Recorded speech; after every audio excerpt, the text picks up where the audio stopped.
Thanks for participating in today's event. So you will have the opportunity to submit text questions to today's presenter by typing your questions into the Q&A icon in the control panel. The control panel is at the bottom of your screen. So you may send in your questions at any time during the presentation. We'll collect these and address them during the Q&A session at the end of today's presentation. Do also note that today's session will be recorded. So before we start, I would like to take this opportunity to introduce our today's speaker, Mr. Kanan. So Mr. Kanan graduated with a Master of Science in Precision Engineering from NTU and a bachelor's degree in Mechanical Engineering. He possessed 3 diplomas in Quality Control, Quality Assurance, and TQM. He's also a registered lead auditor and trainer in the field of quality, health and safety, environment, and related management systems. He's an experienced consultant in the field of business, quality, environmental health, and safety management. So without further ado, let's put our hands together to welcome our speaker for the day, Kanan. Kanan, thank you so much. Thank you so much for the wonderful introduction, Chunchai. Very good morning to all of you. Welcome to this ISO 14064-12018 greenhouse gas reporting. This is an international standard. Before we delay further, let me introduce this standard. This standard is slightly different from other international standards. It's not a management system standard. It's a technical standard. I could say it's a technical standard where you need to inculcate some of the calculations for you to calculate your emissions levels. So here I would like to share my experience and knowledge related to this standard. And I hope you guys can gain some useful information from this webinar. Once again, thanks for joining. Let me move forward. By looking at this picture, I believe most of you know that we are going to cover these are the topics today. I'll be giving some information about this topic, to give you some introduction, obviously. Impacts of global warming. This is not a new topic. I believe all of you having a wonderful knowledge in this subject. Greenhouse gases, yes, we are talking about it for the last 10, 15 years. And sources of greenhouse gases, everyone knows about it. So from the transportations, from the manufacturing, all these areas we are getting, even in the farming, yeah, even in the plantation, we are polluting some level of greenhouse gases. And we calculate based on scope 1, 2, 3. That's how later on we are going to look at it. What is this scope 1, 2, 3? So it's a different level of calculations. And finally comes to reporting, verification, validation. Yes, here we don't call it any certification. Here we don't call it audit. Here we call it a verification. So it means a third party will come and verify and they will validate your projects. Yeah. Then finally, yes, we all in Singapore. So we eagerly looking at the tax part where Singapore government already introduced carbon tax in Singapore by National Environmental Agency. So we'll be looking at what are the criteria, what is the limitation, and how much they are charging, and how frequent you need to do a reporting. Yeah. So this is how we are going for it. This picture itself is going to tell you 1,000 stories. If you look at it, so we have a number of greenhouse gases actually. By this picture, you could understand that the heat that the earth is reflected become a heat, and this heat is not able to return back because of all these greenhouse gases forming a layer, and that makes the earth more warmer and warmer and warmer again. So this is the reason we all be part of this, and we are the directly or indirectly we are the part of this issue, and we are trying our best to reduce or correct this mistake. So right, individually as well as the organization level. Yeah? Someone asked me question, this is different from 14,001. Yes, exactly. It's a 14,001 series. It's a 14,001 is an environmental management system. However, this is not a management system. It's falling under environmental category and it's more towards the sustainability. Environmental management system where you talk about the setting up the management system for your day-to-day operations, whereas this one is for you to calculate your emissions in a particular greenhouse gas chapters, especially CO2 that is predominantly used, and you will be reporting to it actually. Yeah. Right. So it's not a certifiable standard, it's a verification standard. I think one of the participants asked a very good question. Yeah.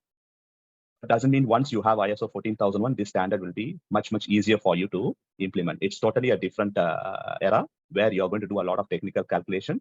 In this standard, you're not going to call it as a environmental manual, environmental procedures, environmental internal audit, environmental management review. No, this standard purely talks about collect data, analyze data, evaluate data, and report it. Data in the sense your emissions. It could be coming from your electricity, it could be coming from your waste, it could be coming from your productions. All these you will be calculating and converting into CO2. Then you will be reporting it. Yeah, reporting to your corporate, reporting to your government, or reporting to your customer. So it depends on the requirement. Predominantly, this 14064 become one of the requirement by the customers for them to qualify a new suppliers. Those days are gone because we used to have a 9001, ISO 14001, ISO 45001 for us to qualify as a supplier. But nowadays, customer looking at in a different perspective. They want us to report, the greenhouse gases we are emitting, because they are going to park into their emission actually. Whatever we do, it falls under customer scope 3. That's what we are going to look at it. That is the reason customer asks you to report this data every year. It's not a one-time job. Yeah? And the best part is you can't just report it to the customer or corporate directly. It has to be verified by some third party. Yeah, I'll give you so much information about that. Yeah, right. I hope you guys get this information. Let me show you one important slide before we go. Okay, this is what we are talking about today. I hope all of you can see the screen. Are you guys able to see the screen? Right? Yes, Kanan. Yeah. Thank you. So these are the greenhouse gases which we are talking about today. And you could see one more picture here. So this is the problem now. Yeah, probably your productions or your manufacturing or your industry could pollute any kind of these gases. But predominantly, we are calculating and converting everything to CO2 for our easy reading and a harmonized way of reporting. Even you may be polluting by nitrous oxide, but finally it will be converted to CO2 so that everyone are able to read it in a harmonized way. So this is how we are going to talk about it today. And all these gases, I am sure that you guys came across. Yeah, we studied this probably in our secondary school, but now we are coming into a different level where we worried about how this gases is affecting our environment and how are we going to protect our environment. Let me go back to my slide. Hope all of you can see the slide again. Right, basically, not only manufacturing industry, do not mistaken, any industry, we are polluting directly or indirectly. Where only thing is, how much is it? Is it going to be heavy or is it going to be little?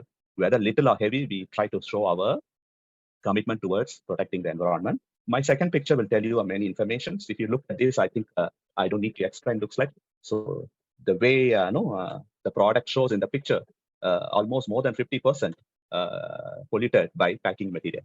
I hope all of you can see this section.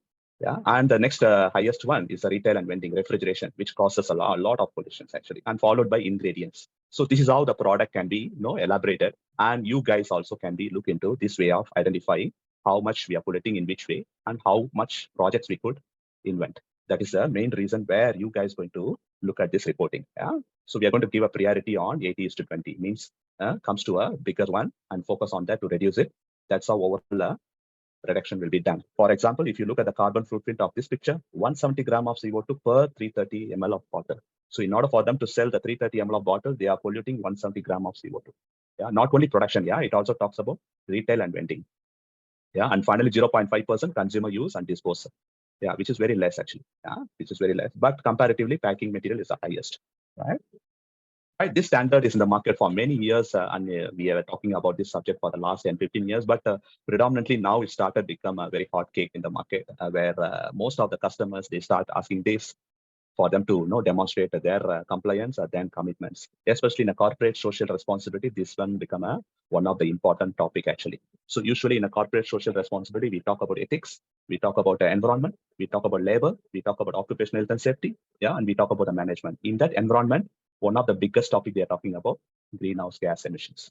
So eventually, in order for you to qualify as a supplier, you have to, in future, you have to go for ISO 14064-1. Of course, we have a different standard in the 64 series. I'm going to show you that. So this standard was begun in 2002 and recently revised in 2018. Obviously, all of you know, international standards always get revised, by considering a consensus feedback from other industries and members. So there are about 175 experts joined in this, and they came out with this revised standard, which is in 2018.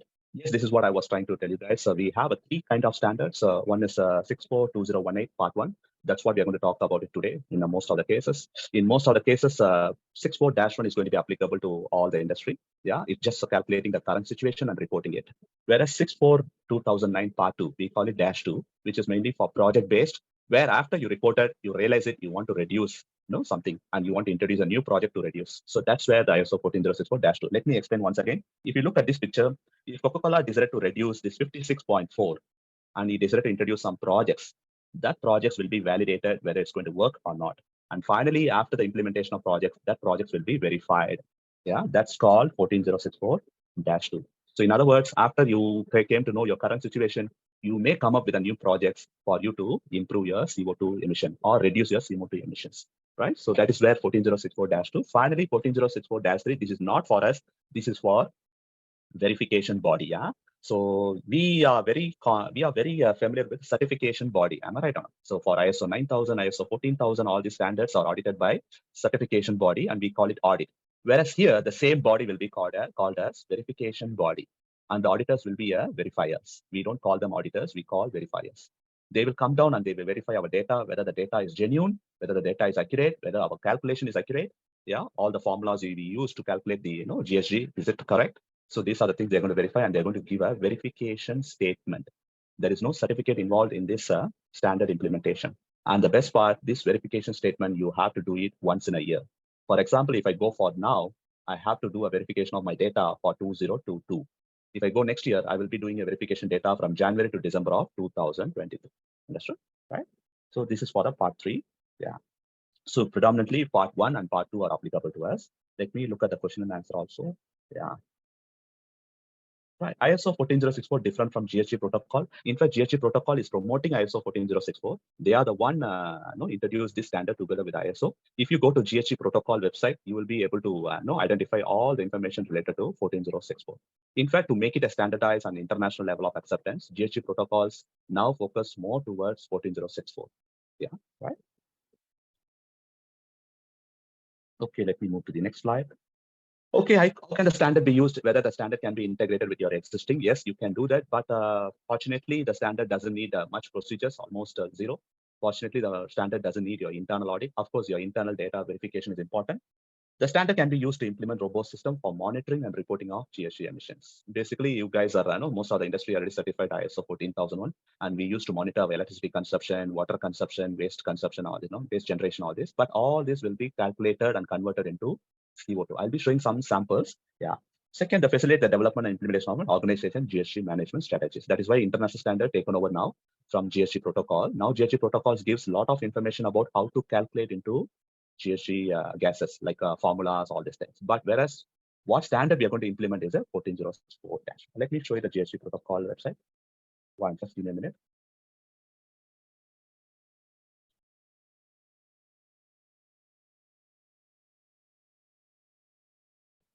This is what we are talking about. We set the standard to measure and manage emissions. So they are the ones set these standards together with ISO 14064-1, 2, 3, 4. In fact, in their website, you can even download all these standards. If you look at it, they're already promoting all these standards, 14064-1, 2. Yeah, and they even guide you guys on some of the calculations. Yeah, right. So in other words, I do not see any difference between 14064 and greenhouse gas protocols. That's what one of the participants asked for it. Right, let me see.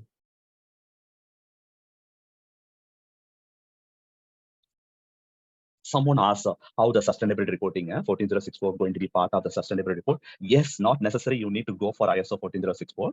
For sustainability report, you need to calculate your GSG. That's it. ISO 14064 is an international standard where it promotes some kind of guidance and support, yeah, and give you some specification. But in order for you to find your sustainability report, you just have to calculate your GSG emissions because it's a main portion in sustainability. Yeah. Okay, ability to track performance. Yes, of course, you will be monitoring every year and you'll be seeing the progress in the reduction of GSG emission, provided you are doing something. Yeah, little improvements also is absolutely fine. Recently, we came across one of our clients where they introduced full of solar panels. So they started gaining from there actually. Yeah, their operation cost went down from this from this investment, and they started helping the environment as well. So basically, when you want to reduce the GSG emission, not only the environment is going to benefit, as an organization, we also going to benefit in our operation cost. Obviously, the operation cost is going to go down. It's a very simple formula where you guys are going to reduce the electricity consumption. Obviously, your electricity bill is going to be go down. At the same time, you also help the environment. So basically, you may need to look at the initial investment little, and that initial investment may come in 1 or 2 years as a return of investment. I just give you a simple example. You have electricity and you want to reduce your electricity consumptions. You change to the LED lights or some solar panels, all these things. Obviously, it's going to reduce your electricity bill actually. So organization level also, we are going to benefit a lot when it comes to GSG calculations. Yeah. To enhance the credibility, consistency, and transparency of GSG quantification. Once you quantified it, you're going to share with your corporate and customers. So it's become very open actually. Supports and facilitate GSG unit trading. It's very common in Thailand, especially unit trading. So in Thailand, people used to buy the GSG trading, buy the GSG credit. Yeah. Even in Singapore, National Environmental Agency allows you to buy the credit and offset, but maximum 5%. When I say allowed to offset means you buy from the carbon credit and you offset it. Yeah. For example, you are your pollution is about 100 ton of CO2. Just example. Yeah. Singapore government asks you to pay tax. Yeah. But 100 ton is not coming the limit. I'm just giving you example. So you are allowed to buy about 5% of 5% of the 100 ton from the open market uncompensated. So this is one of the trading business going on. It was quite hot cake in 2016 to 2018, but after 2019 onwards, the carbon trading become a how do I say, not really a profit making area. Yeah, because there are a lot of malpractices came in. So now the GST protocol is really looking into how to streamline into the right line. Improve management of GST related liabilities and assets. Obviously, yes, you are reporting it openly. So whether government or corporate comes to know directly, and we are reporting in our corporate social responsibilities. Okay, so this is the example for you guys to understand. I just now explained a relationship between the 14064. We got three standards, 14064-1, -2, -3, but predominantly used is for 14064-1, where on the left side, you can see design and develop organization inventory. What are you going to calculate? What are the consumption? What are the waste generations? And how this waste generation and consumption being converted to CO2. Yeah, GST inventory documentation reports, GST assessment, verification, you will be engaging the third party. Then he's going to give you the verification statement. Whereas on the right side, 14064-2, same, but it's go to the project level. Upon reporting, you will be identifying some new projects where you're planning to reduce. For example, a simple example, you're going for a LED changing, yeah, LED bulb changing to the whole organization. Just a simple example. The another example is a solar one. You want to invest it. You can even engage the third party to come and validate whether this project really going to be successful, whether this project is going to give you the benefit of what you are expecting. Yeah, because in some of the projects, you won't be able to invest directly. You may need outside investors to make them understand, to make them confident on our projects. We may need to engage a third party, where the third party will come and give a level of assurance to say that yes, this project is going to work well, and this project can may reach all these outcomes. So based on it, we can go and approach the investors. Comes to the big projects, yeah, right. So when it comes to right side 14064, again assessment, validation of project before the project starts, verification of project after the project ends. Validation is before, verification is after, and finally it will be given by the third party using 14064-3. Let me show you the standard just for your knowledge purpose. If you look at this here, yeah. So this is the 14064-1, where we talk about the specification with guidance at the organization level, yeah, organization level, for quantification and reporting of greenhouse gas emission, even for removals, any improvements, yeah, any improvements that it can be. Yeah. The second one could be 14064-2. Again, you guys can see specification with the guidance at project level for quantification. Any projects you want to introduce, so you can use 14064-2. Then followed by 14064-3, where they very clearly say specification with guidance for the verification and validation of greenhouse gas. So this will be used by, this standard will be used by third party verification bodies. Yeah. In Singapore, we have less resources. So most of the time, we are getting a resource from overseas, especially from Thailand. But I believe moving forward, we are going to have adequate resources of verifiers and validators in Singapore, because for the last few years, this standard become very, hot cake. And slowly the local resources are qualified to do this verification validation. I don't think the management system auditors would do this, because the verifier and validator should have some better knowledge in terms of calculations, in terms of conversion factors. So management system auditors may need to qualify if they want to do this verification and validation. Yeah. Okay, let me move forward. Hope you guys saw the three standards now, right? Okay, so relation between the 14064, how you guys start the projects, assign the resources, because we need someone to some resources to say, like a project management, you need a project team. They go and collect the data and they come out with the inventory. Then after the collection data, they account for GST emission. I'll show you one sample also. Set GST targets if you really want to go move forward with the projects. Until account for GST emission is 14064-1. If you move forward with the targets and projects, it's a -2. Set GST targets, reduce GST emissions, report GST emission, verify GST emissions. So even for the project level, you can even engage some kind of outside experts for them to come and advise how you guys can improve it. Many big organizations are providing this kind of service. Okay, benefits. So by this, all of you guys understood what are the benefits. Enhance environmental integrity of GST quantification, obviously. Enhance the credibility, consistency, and transparency. Facilitate the development and implement organization GST management.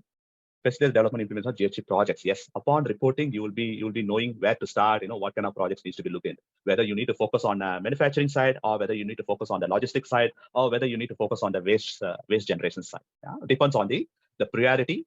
Depends on the percentage of contribution. Depends on the budget. Yeah, that is one of the major contribution. Yeah, because if you do not have budget, you won't be able to look for big projects. So facilitate to select the projects.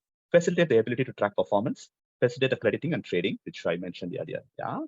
As I mentioned, corporate risk management. Yes. So basically, corporate level, we have to look into how much we are polluting the environment and how much is going to affect our organization credibility. Voluntary initiatives, obviously, when this standard was released in 2002, it was a voluntary. Even now, it's voluntary. But indirectly, it's become mandatory by customers, corporate, and all this kind of stuff. Even National Environment Agency doesn't say you need to go for this standard, but they say you need to do a GST accounting. Yeah. Regulatory government reporting programs and part of qualification as a supplier. This is what I mentioned in most of the qualifications. So this one become one of the requirements. Understood? Right. Objective. So the main objective is flexible regime neutral tools for use in voluntary or regulatory GST schemes. Yeah.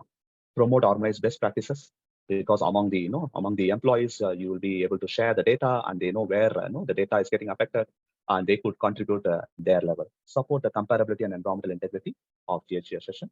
Assist organization to manage GHG related opportunities and risks. Obviously, yes, once you started calculating it and reported it, you know where to go and how to move forward. Yeah. In fact, investors also would like to have a look at this first, actually. Yeah. Support the development of GHG reduction program and emission credit trading markets. Trading market was one of the biggest market previously. So you can see some of the trading market, it's done like this. Yeah, let me show you the example. Just a minute, yeah. Right, I'll show you guys in a few minutes, yeah. Let me go back to the slide, and when I get a chance, I will show you that picture, how the certificate is given by the third party, where you got some kind of improvements in terms of carbon emissions, yeah, right. Even National Environmental Agency doesn't allow you to buy the carbon credit from anywhere. They have a reputed sources and they validate the sources actually. As I mentioned, there are a lot of shortcuts being practiced in other countries. So probably you won't be able to buy from them. So even you want to offset with a carbon credit, I believe National Environmental Agency is going to scrutinize and make sure you're buying from the right place. Okay, principal relevance. Yeah, so you may need to select the sources for the scope 1, scope 2, scope 3. Yeah, data method, how you're going to calculate, followed by completeness, include all the GST emission, which you're going to look at it now shortly. And consistency, enable meaningful comparison in GST related informations. Accuracy, reduce bias and uncertainty. Yes, when the verifier comes, is going to use two way of calculation. One is a limited assurance and reasonable assurance. Yeah, limited assurance will have a major more risk actually, and it's not going to have a good value, but reasonable assurance is going to have a better value. In other words, limited assurance will be on the surface. Reasonable assurance, the verifier will do a deep dive, and the number of days he's going to spend in your organization probably slightly more, because for him to do a deep dive and verify the data. So in order for you to select whether it's a limited assurance or reasonable assurance, most of the time, corporate level, they are looking for reasonable assurance. Yeah. Transparency, communicating, disclose enough information to allow third party to make the decisions. Yeah. This is what we are talking about from the time we started a webinar. So these are the gases which were predominantly affecting. And scope 1, scope 2, scope 3, that's where we are looking at. Scope 1 is a direct, where you guys have your own vehicles, followed by you guys have your own facilities where you make some kind of energy. Scope 2, yes, is a straightforward. Most of the time it's electricity.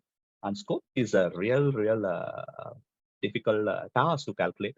So most of the time, your scope 1, 2, 3, your scope 1, 2, 3 become a scope 3 for your scope 1, 2, 3 become a scope 3 for your customer. Basically, for example, if you look at the picture, the scope 3 is calculated upstream and downstream. Calculating scope 3 is a very difficult part. Yeah. And in some cases, I came across customer just asked you to calculate scope 1 and 2 to avoid the complications. But in most of the cases, I came across customer asked you to declare scope 1, 2, 3. In a nutshell, calculating scope 1 and 2 is in your hand. Scope 3 is not in your hand, because most of the information you should get from your suppliers, upstream and downstream. If you look at my example, you need to calculate the GHG for the purchased goods and services. On the left side, you can see on the left side, GHG for the purchased goods and services, capital goods, fuel and energy related activities, transportation distribution you use from the third party, yeah, waste generated in operations in the third party, I mean your subcontractors, for example, business travel, even the travel you guys are making, it has to be calculated. If you travel in economy, different calculation. If you travel in business plan, different calculation. If you travel for a long journey, it's a different calculation. Even it based on your based on your aircraft. If you are using a A380, for example, then different A320, it's a different calculation. So you may need to inculcate all this information accurately. Yeah, and that's how recently we did one project where the company staff frequently fly, because the company staff is recruited from the other countries. So the contract says that they have to fly back once in a quarter. So they have to calculate all this flight journey into their GST accounting. Understood? So even travel, business travel has to be calculated and followed by employee commuting. Probably if you have your own car, just example, I don't think you need to calculate. But if the employee commuting is given by the company, so that also needs to be included.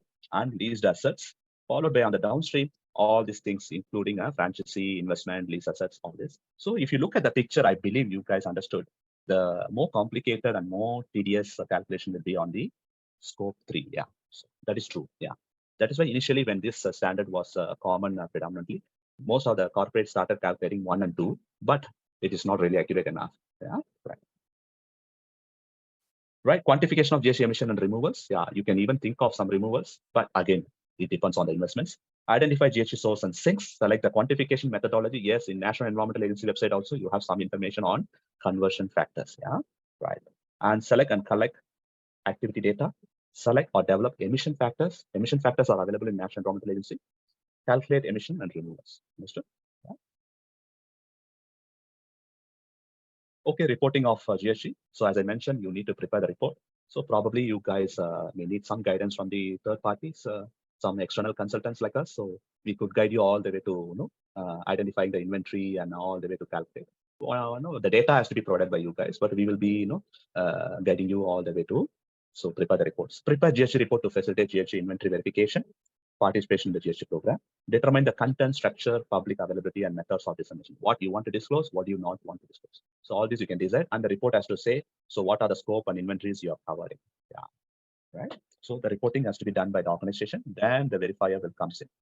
So verifier. So I think in a simple word, we are very familiar with auditing. Yeah. So now it's changed to verification when it comes to 14064-1 to verification plan for an organization, verification process. Competence of verifier, yes, that's what I mentioned. Unlike management system auditors, I believe these auditors should have a little additional knowledge on GST subjects. Verification statement, this is what I mentioned. They are not going to give you any certificate. They're going to tell you that they're going to give you the statement to say that the data have been verified from January 2022 to December 2022. And based on this data verified, so we could come to conclusion that the data provided is accurate. And this organization is emitting 300 ton of CO2 for year 2020. That statement will valid for 1 year. There is no requirement for you to go for every year unless otherwise your corporate requirement, your customer requirements. Followed by sources of greenhouse gases, which you guys seen. So this is the reason I was telling you predominantly CO2 is the highest contributor. And that's the reason even you are emitting a nitrous oxide or methane, finally it will be converted to CO2 for us to have a harmonized reading on it. Yeah, basically it's a 57% of the contribution. Right. So this is how we could read it, where I believe industry also playing a major role. Energy supply is one of the major role. Yeah. Overall calculation in that. So even transport is one of the. If you look at it, agriculture also, this is what I mentioned actually just now. Even agriculture is not doesn't mean you are doing agriculture. You are helping the environment. In agriculture, we are making a lot of fertilizers, all this thing. To manufacture the fertilizers, we are doing a lot of process, and doing that process, we are emitting a lot of greenhouse gas emissions. So not directly talking about plantations. Agriculture doesn't mean straight away you are working in a farming actually. Yeah, to do a farming, what are the things you need? Those things, how do you guys produce? Are we going to pollute the environment? Obviously, yes. I do have a client who deal with agricultural fertilizers, but they use a lot of chemicals and they do have a complicated process and they do have a pollution issues. So this is where I'm coming. So please do not mistake an agricultural way. It doesn't mean straight away it's environmental friendly. So basically the major contribution is energy, industry, forestry, and agriculture. Right. Finally, we comes to the carbon tax. This is what I mentioned to you. Of course, not more. We are all not going to fall into that. Only those guys who are in the big giants. Yeah, the Carbon Pricing Act and its accompanying regulation came into operation on 1st Jan 2019. The measurement, reporting, and verification requirements are specified in the carbon pricing regulations. Yeah, right. Okay, but under the Carbon Pricing Act, so emission equal to or about 2,000 tons CO2 annually, they have to register as a reportable facility. So hopefully your facility is not falling under this. I'm just telling you. So under the Carbon Pricing Act, the responsibility rests within any industrial facility that emits direct greenhouse gas emission equal to or about 2,000 T. So far we have done few projects. So I'll show you that how they calculate it. Annually to register, facility would have to consider emission arising from both fuel combustion and industrial process and product uses. Yeah? Right. Reporting our emission and payments. So currently, I think in Singapore, they are charging about $5 per ton. You can see in the second bullet point, $5 per ton. In fact, some of the companies, big giants, they are paying it. And eventually, they are moving towards $50 to $80 by 2030, provided your scope 1 is more than 2,000 ton. The scope 1 is more than 2,000 ton. Use of international carbon credits. NEA, yes, they accept it, but they accept only 5. And the best part, they use the word high quality international carbon credits. So when you do offset, I think NEA going to check on the quality of it, right? Okay. And then emission report. Yes, we may need to do an emission report. So every year you may need to submit the emission report to the National Environmental Agency. Probably you're not falling under tax. Probably you may need to just to report what is the emissions. Yeah, this is going to come very soon. And I believe in NTUC LearningHub, they are even providing awareness training related to 14064 and the implementation. Let me show you one sample related to, before I show this slide, I'll show you one sample, how it looks like calculations. We do have a client with a complicated process where you could see their emission is 3,139 ton CO2, 3,100. And the major contribution is electricity. We do have a simple calculation client where they have just a simple office, they have a 327. So in other words, there are a lot of calculation being involved. So initially you may have a difficulty, so where you need some kind of external experts to establish this. And every year you're just going to update the value, which is going to calculate automatically. So that's how this project is being. This will be validated by the, verified by the third party, right? So this is what I was trying to tell you, right? Let me go back to the slide, right? Okay. Any questions? I request you to type into the question and answers. Let me look at the question and answer.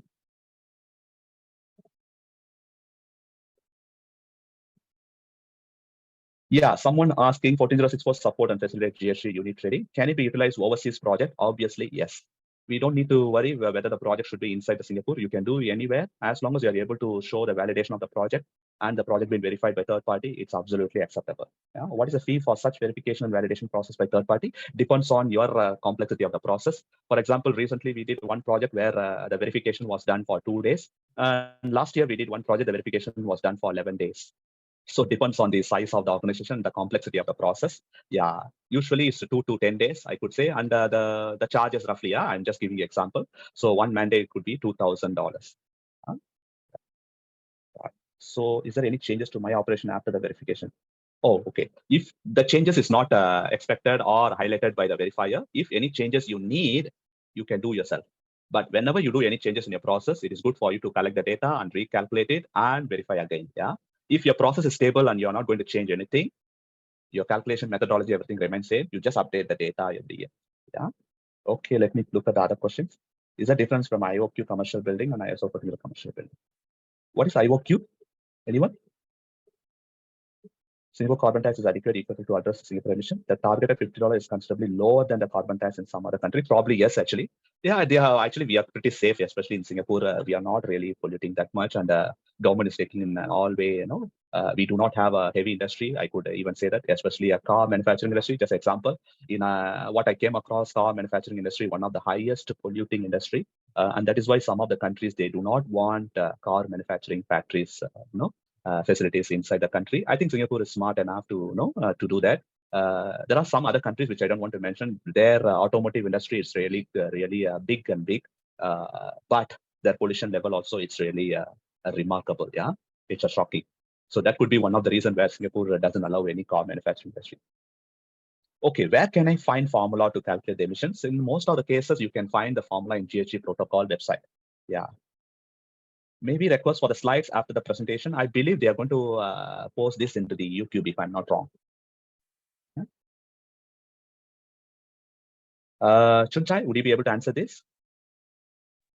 Yes, Kanan. I think I've also shared in the group chat that our webinar is recorded and it will be uploaded on YouTube and shared with you guys as well. Correct. Okay. Right. How to qualify as an 14064-1? Yes, very good question. Where you guys going to have a good experience in implementing environmental projects. So upon implementing environmental projects, based on number of projects and your achievement, you could be a verifier and validator. Yeah, right.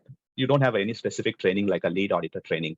Yeah, unlike 9001 and 14001, we used to have a lead auditor training. Then we go for few auditors, we follow the senior auditors or experienced auditors. Then we will eventually we become auditor. Yeah, so that is not the case in 14064. Where can we look for a 14064 verifier or verification symbol? Yeah, I can give you this information. Very good question. In most of the certification body, they have a verifier and validators. Yeah.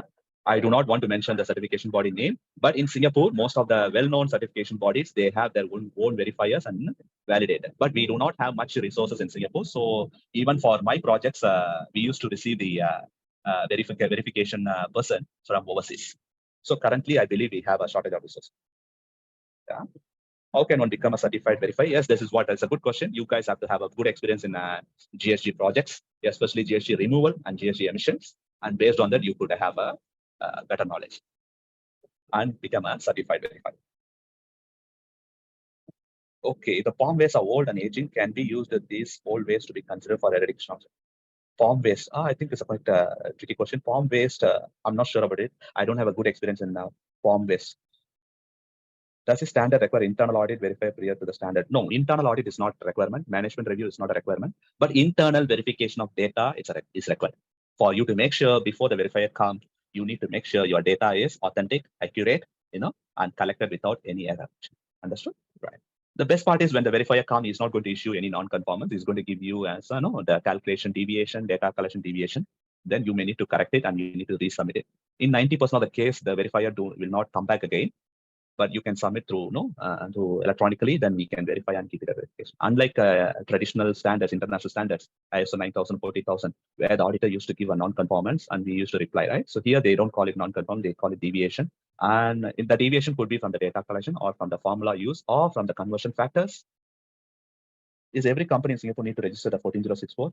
Okay, reporting is not mandatory at this moment. National Environmental Agency is looking into it, but 14064 is not mandatory. Yeah, it's not mandatory. How long do we need to maintain the records? It's usually 1 year. Yeah, 1 year data, then the verification will be done. Then the next year you continue to collect the data. Then the following year you engage a verifier. It's same like you are maintaining yearly accounts. So in financial audit, the financial auditor will come and verify dollar and cents, whereas here the verifier will come and audit your emission level, numbers, and formulas, all this. Yeah. So how long you need to maintain the records? Once the verification statement is given, you don't need to have that record actually, because the verification statement, it's good enough to show that how much was the emission done by your organization. So whether you want to keep the record or not is up to you guys.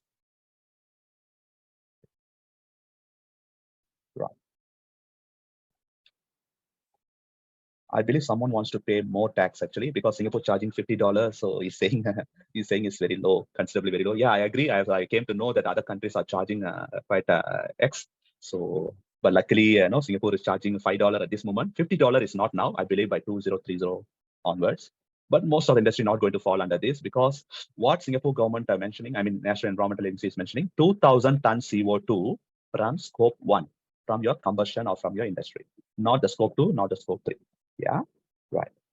Can share this Excel for us to use. Oh, that's a good question.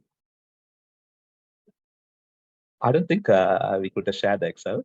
Yeah, but we could guide you, if you really wants to go for this 14064, or we could gain during the awareness training also.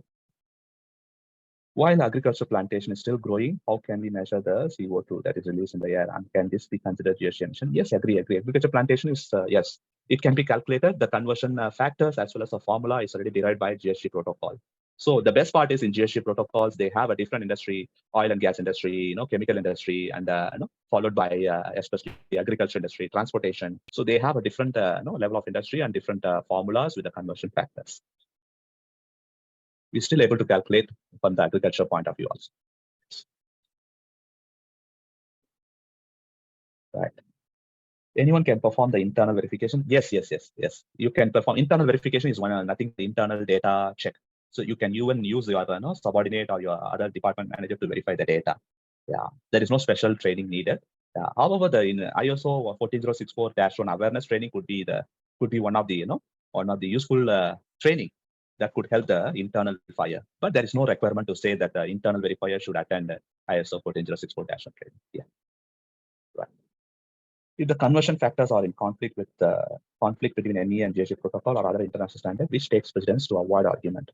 But predominantly, national environmental agencies, the conversion factors are used. But I too came across this situation where whenever I'm unable to find the conversion factors, I try to get from the UK websites where it's predominantly accepted by the verifier. So basically, we use a conversion factor from National Environmental Agency or from UK website, UK government website.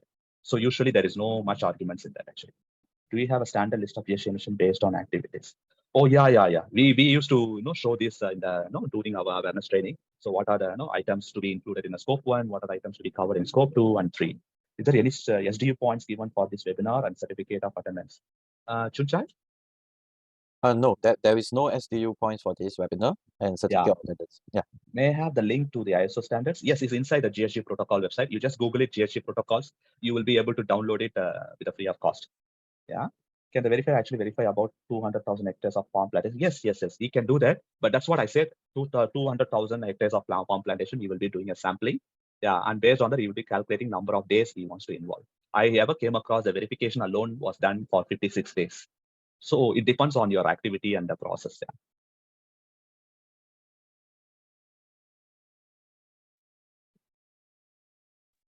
Okay, looks like we have finished all the questions in the Q&A. Hope, I think no question came in.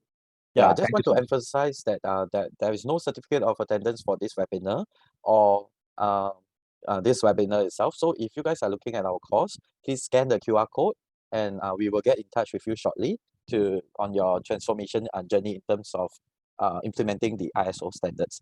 So are there any last questions for us? If not, thank you everyone for your time, and do scan the QR code. We'll still be here for a while. Scan the QR code. If you have any questions, do reach out to us as well. Thank you and have a great day ahead. Thank you.